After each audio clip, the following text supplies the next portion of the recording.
a chance to go out and check out the activity on the South Lawn. We've got a few waves still to go.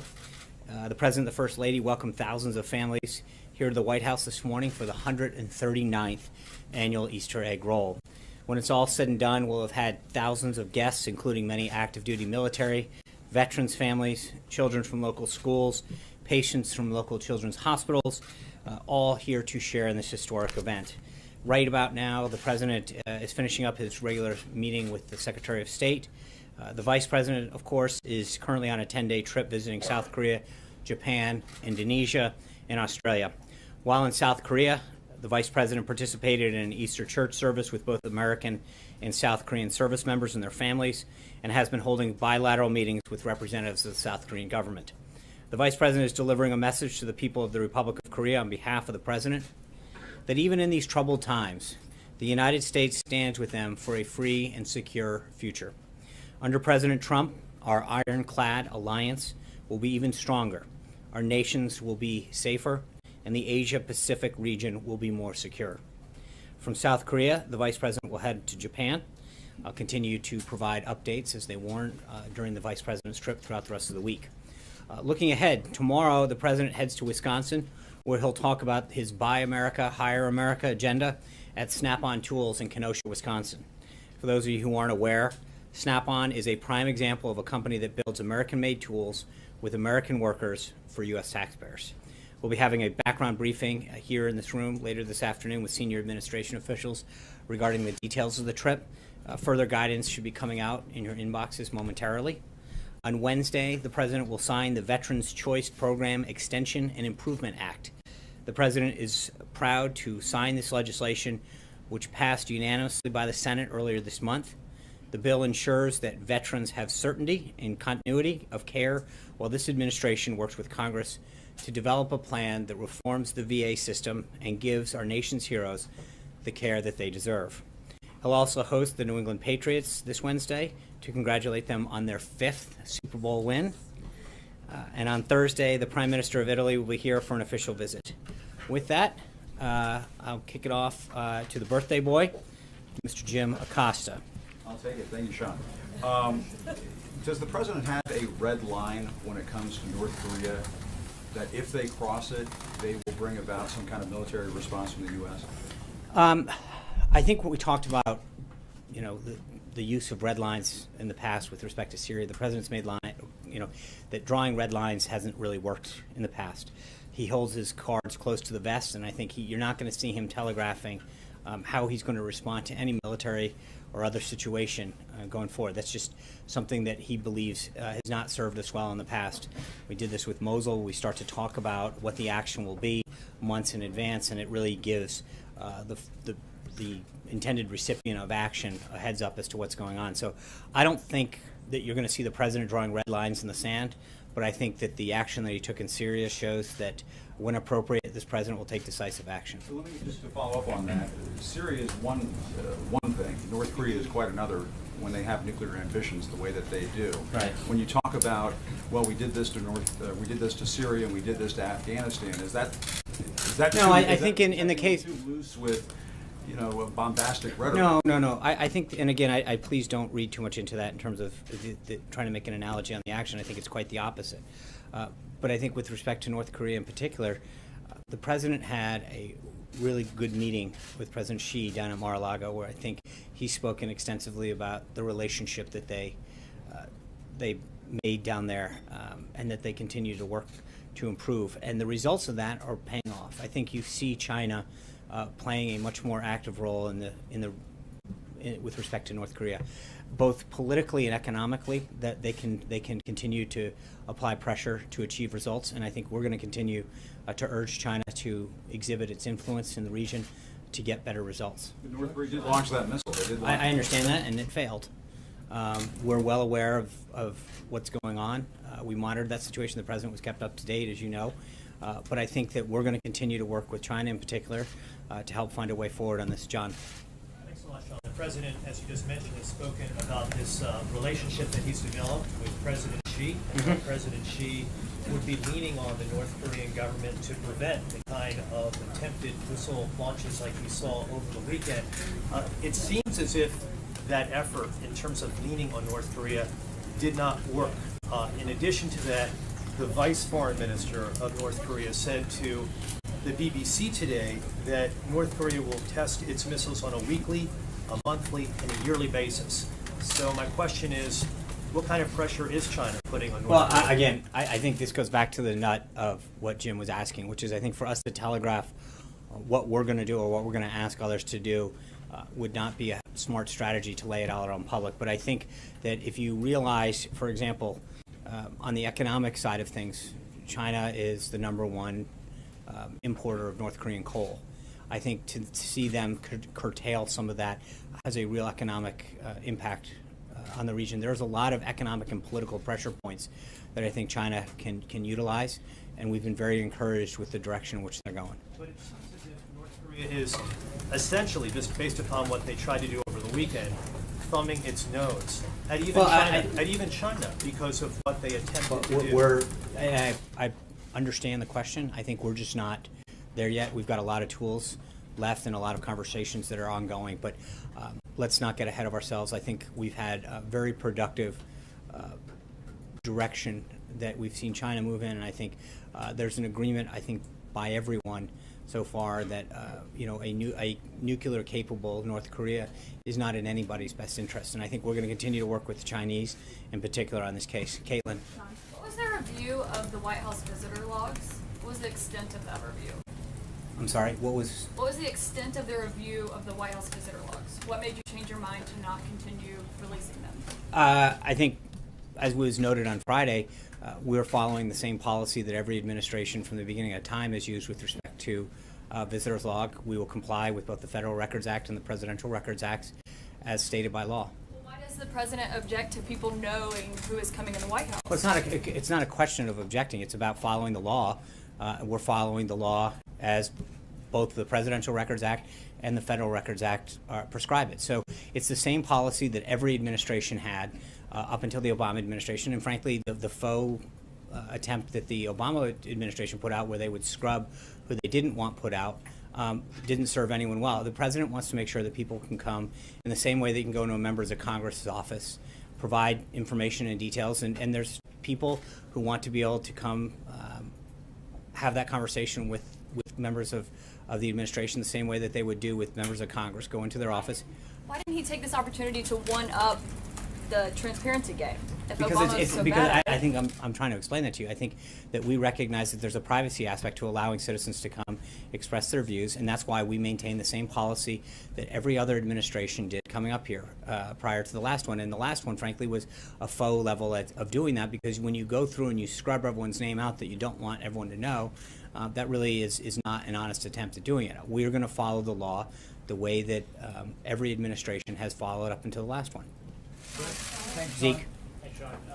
Following Caitlin's question, the rationale given Friday for the visitors log reversal was that for both national security and privacy concerns, both of those were clear exemptions in the Obama administration policy, which led to that scrubbing that you described. So why exactly the reversal? You seem to be describing maybe a third rationale that you're giving. No, I think I just touched on privacy. That people have a right. The Obama administration had that exception to their visitors log. But I think the problem, Zeke, is that we don't know what the I mean, they said what it was, but you don't know who got left off and who didn't. They chose to not put people out for whatever reason, and they gave an excuse, and no one questioned it. So the question is, but I think the bottom line is, as I said to Caitlin, is that we're going to have the same policy that every president has had through time. And comply with the law on both fronts. I think, but again, you remember, it's interesting that we're following basically the same thing that members of Congress follow. You go and you meet with a member of Congress right now. That there's an option for people to be able to go and express their opinion if they want to make it public. Who's meeting with them? And in a lot of cases, we do. We bring in you guys to probably a greater extent than it's happened before in terms of the pool spray. We list participant lists. But I think there's an opportunity sometimes for the American people who want to come and have a conversation and not become, and be able to share their view. So again, but remember, this is the same policy that every president and every administration has followed. I'll grant you that, but Thank you. this president entered office running a campaign saying he was going to drain the swamp. So under this existing policy, a lobbyist, the president has decried, on the campaign trail on South of Washington Insider, members of of the swamp can walk into the White House, and there is no recourse to the public to hold the president to account. I think you guys, the visitor logs to all the White House components, OMB, the Council of Economic Quality, U.S. Trade Representative, Office of Science and Technology. What I'm saying is all of those that are subject to the Federal Records Act, we're complying with all that, and we're complying with the Presidential Records Act. My point is that, look, this is the policy that's existed from the beginning of time since they were kept. And through the last one, and the last one was a faux attempt at that. Again, it's not really being transparent when you scrub out the names of the people that you don't want anyone to know were here. And so I think that we've made a decision to stay in line with the law and follow the same procedures that everyone else has maintained. Trey. Thanks, Sean. On North Korea, is the president prepared to act alone, or does he feel that Congress should be somehow involved in the process if any decision that includes the use of force is made? I think he's going to utilize the powers under the Article 2 of the Constitution. I think what you saw with respect to the action that he had with Syria, he made sure that members of Congress were notified of his action in a very, very short amount of time. We're going to continue to seek their input on the policy overall, and then make sure that they're notified. We'll do that. But I think the bigger consultation issue is what we do with the larger world community and have that dialogue, as I've mentioned earlier, to make sure that every country that can is putting the appropriate level of economic and political pressure on North Korea to act in a way that helps us. Amen. Thanks, Sean. With tax filing day coming up, is the president going to release his 2016 tax returns, given that we can assume maybe that those are not themselves under audit, which is the No, you he's can't. given for now? They are. I think it's been covered before. It's the same thing that was discussed during the campaign trail. The president is under audit. It's a routine one. It continues. And I think that the American public know clearly where he stands. This was something that he made very clear during the election cycle. Excuse me. And hold on. And so the one time that it was done, I think the people understand, how successful the president's been and how much he's paid in taxes. So, but it's the same. We're under the same audit that existed, and so nothing has changed. As you know, the IRS never comments on individual taxpayer Right. information. This obviously is an extraordinary case involving the president of the United States. The president could authorize the IRS, presumably, to go ahead and confirm that he's under audit, and to give us some details about that audit. What years, how long this is expected to take, et cetera. Will the president authorize the IRS to confirm? I think the president's view on this has been very clear from the campaign, and the American people understood it when they elected him in November. Hallie. You got to fly in. Thank you. Always looking out for me, John Roberts. Political leaders in Hawaii are reviewing plans for emergency plans in case they are attacked. Does the president believe that the level of tension between the United States and North Korea is at the point where we should start reviewing emergency attack plans?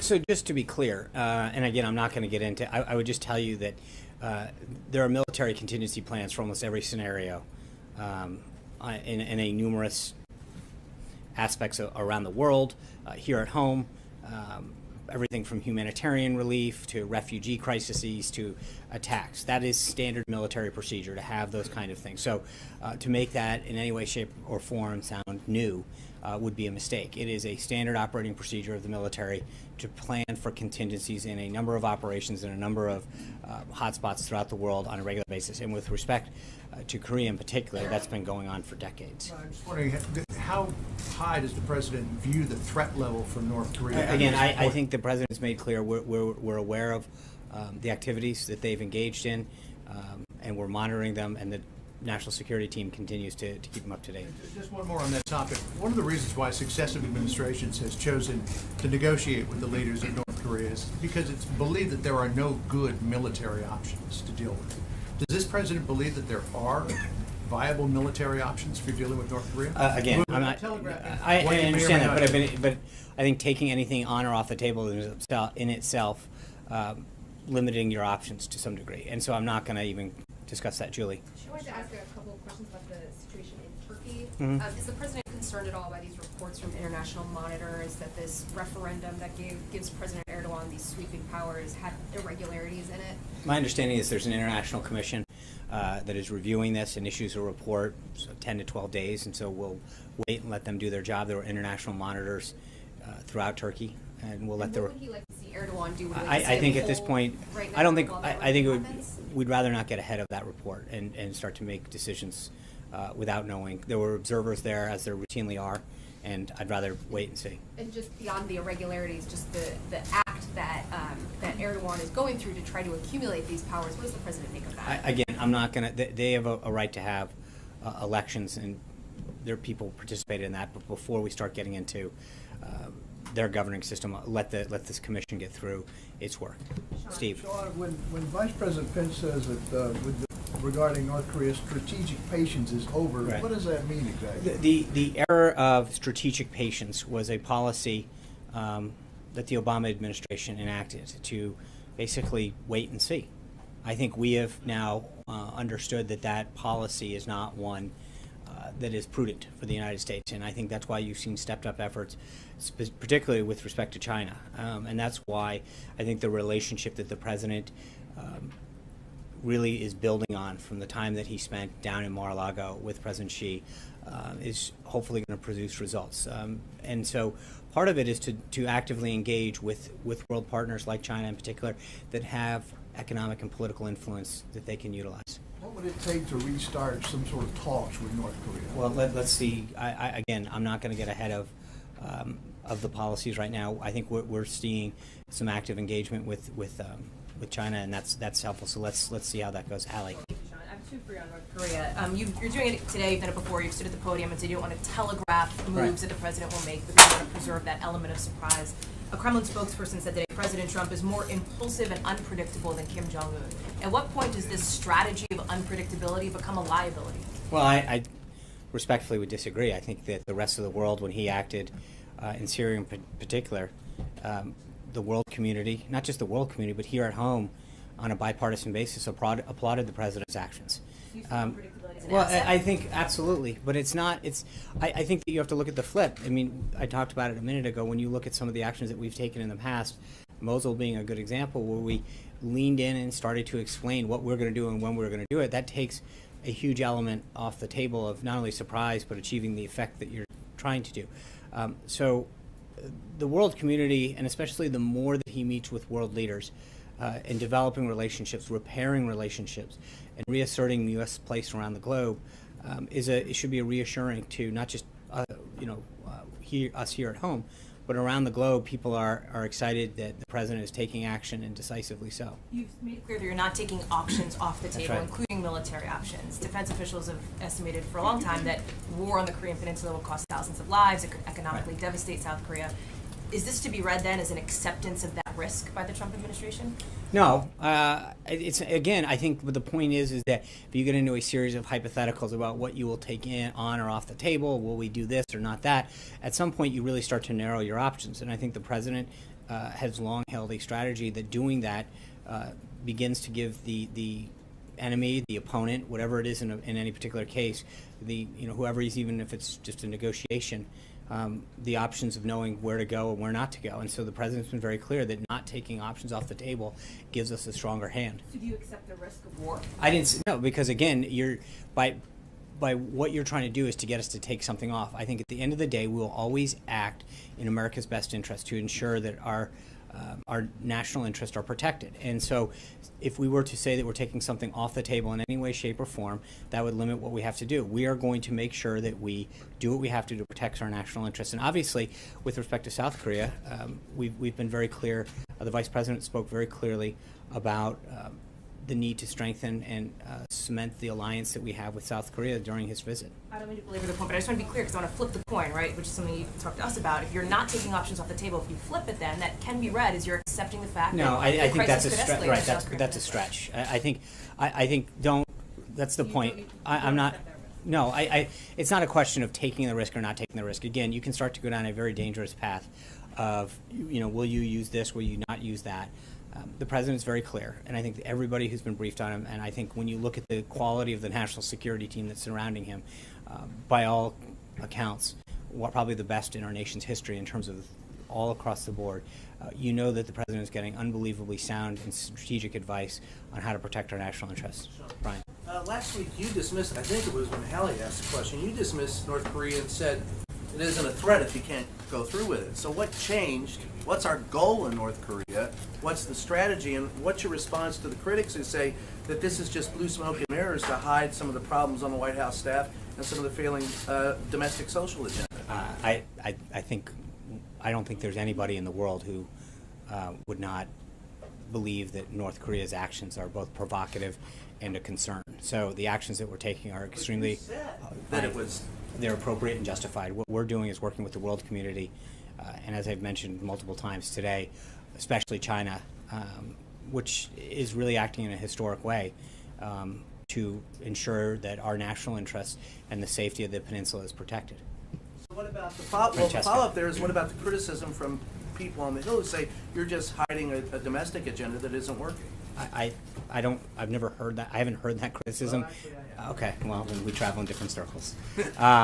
But I don't think that there's anybody who honestly believes that after seeing the launches that they're taking and the work that they're undertaking, that any attempt to protect our country and our national interests is anything other than the right and justified thing to do. Francesca. Thank you, Sean. This morning in an interview, you referred to the missile launch as an unsuccessful military attack. That contradicts what other White House officials have said. It was an unsuccessful launch. Okay, so you just misspoke in the Fox and Friends interview. There's no specific evidence that this was some sort of No, an attack. it was an unsuccessful missile launch. Okay, thank you. You're welcome. Glenn. Sean, you talked about the end of strategic patience, two questions, in the context of attempting to expand China's role in pressuring North Korea. Do you believe China has the power to change North Korea's behavior if they choose to do so? And then a follow-up. That's a good question. I think they can definitely try. There's economic and political points that they could be pushing. Whether or not they achieve that outcome is yet to be seen. But I think that there's a lot of influence that they could exhibit in both of those areas, and we'll have to see. And that's, but it's clearly the prudent thing for the president to do, to try to build that relationship with President Xi and see if we could achieve an outcome that's in all of our best interests. Jonathan. How concerned are you that the uptick in the language, the bellicosity, the tweets could potentially provoke unintentionally military action? I mean, is there a concern that a lot of the words that are being thrown around could have an unforeseen impact? Just explain to me, from the president's thinking, how concerned he is of the risk of an unintentional conflict. I don't think that that's there. I think we're taking all the appropriate and prudent steps. Jonathan. I've got a question on North Korea and China, but first to follow up on the tax question. You've been asked about this obviously 1,000 times. Thank you. You always talk about, well, under audit, the president says under audit. Is it time just to say once and for all, the president is never going to release his tax returns? We'll have to get back to you on that. You want, I mean, really? Really? So he may? No, I said I'd have to get back to you on that. I think that he is still under audit. The statement still stands. Okay. And on North Korea, you said that China's playing an active role, you even said an historic role right now in pressuring the North Koreans. What are they doing? Well, again, I think that when you look at both the economic front, coal in particular, that is North Korea's #1 export. I think that they have taken some very helpful economic actions and exhibited positive signs on the diplomatic front as well. But again, this is something that is an ongoing conversation built on the relationship that the president established with President Xi. And I think that, as the president has noted before, I mean, we'll have to see. But it is encouraging the signs that China is showing. And the president suggested there was a quid pro quo in terms of not declaring China a currency manipulator because they were helping or going to help with North Korea. So if China does not adequately put pressure on North Korea, is he going to go back and declare them a currency manipulator? Yeah, so there's a couple things on that. Number one, they haven't been manipulating their currency since he's been in office. That's a fact. Number two is I think the president's tweet said clearly to do so at this time would not be prudent. It's not a quid pro quo. It's just saying that in the middle of them taking very positive signs to help us address the situation in North Korea, that to label them a currency manipulator I don't think would be very productive in achieving a very, very important national strategic objective. Okay. Sean, on both the taxes and on the visitor logs, there are now ethics experts on both sides of the aisle who say this is the least transparent administration in decades. How do you respond? Well, I think that we've taken several steps to allow people's access to this White House in terms of, in particular, the press. We hold regular pool sprays where we bring people in, we release participant lists. We give press the opportunity to come into the room, see everybody who's there, hear part of the discussion. So I would respectfully disagree with that. Abby? Sean, there's a new Gallup poll out today showing that 45% of Americans don't believe that the president will keep, only 45% believe he'll keep his promises. That's down 17% since early February. Given some of his reversals, especially in the last week, does he risk being seen as a flip-flopper? I don't think so. You know, I mentioned it on the currency, on NATO. We talked about this last week. The question in my mind is looking at the issue and seeing, and I mentioned NATO, I think Matt asked it last week, where there are certain things, and again on NATO, if you go back to, I think it was September 29th of last year, he was talking very specifically about some of the moves that he was seeing NATO make in a positive direction. And already at that point encouraging them. In the case of China, they aren't, since he's been in office, manipulating their currency. The Treasury did issue a report on Friday that put them on a watch list with a number of other countries. So I know that it's easy to just take an issue and say, well, he's not, you know, make it seem very black and white. But on these particular issues, you can see that there's movement to the president's position. I would argue that he's achieving a lot of results on the issues that he talked to the American people about. When you talk about the big issues that he promised the American people, in terms of immigration, you see immigration's down 60% at the border. On jobs are coming back over and over again. You're seeing companies talk about new job creation here, new manufacturing here. The executive orders that he's signing are all consistent with the promises that he made to the American people on the campaign trail. And I think on issue after issue, whether it's immigration, job creation, national security, the president made very clear promises to the American people that on, you know, over and over again, he's achieving great success on. And so I would argue that we're going to continue to see the president not only keep his word, but be rewarded by the American people on that front. On a separate issue about the president's continued travel to Mar-a-Lago or any other place where he's conducting official business, does the White House believe that those other locations should be treated like this building in the sense that you guys will be transparent about who he's meeting with and what kind of official business he's conducting while he's there? Is that a commitment that you all are willing to make? I think we've been fairly consistent with reading out who he's meeting with and what he's done, providing the pool access to his whereabouts and what he's doing. I think what we generally do. Obviously, the president has, you know, time to spend with family, and he makes phone calls. We generally provide readouts of those phone calls with foreign leaders, whether he's here or in Florida. So I think we've done a fairly good job of making sure that people know who he's meeting with, who he's speaking to, and when appropriate, the context of those calls. But that's not true, Sean. Long stretches of time go by and we get pool reports from the pooler saying we've been asking the White House for information about what the president is doing. I understand that, and we don't get that information. I we can't even get an answer to whether he's golfing or not. I understand that some days that you don't get it as quick as you want. Some days we never get okay, it. but with all due respect, Julie, he's entitled to have moments with his family and private time. So I think respectfully, I would disagree. I think we do a very good job of getting you information, of bringing you along to events, whether he's here or at a location or even going out to dinner.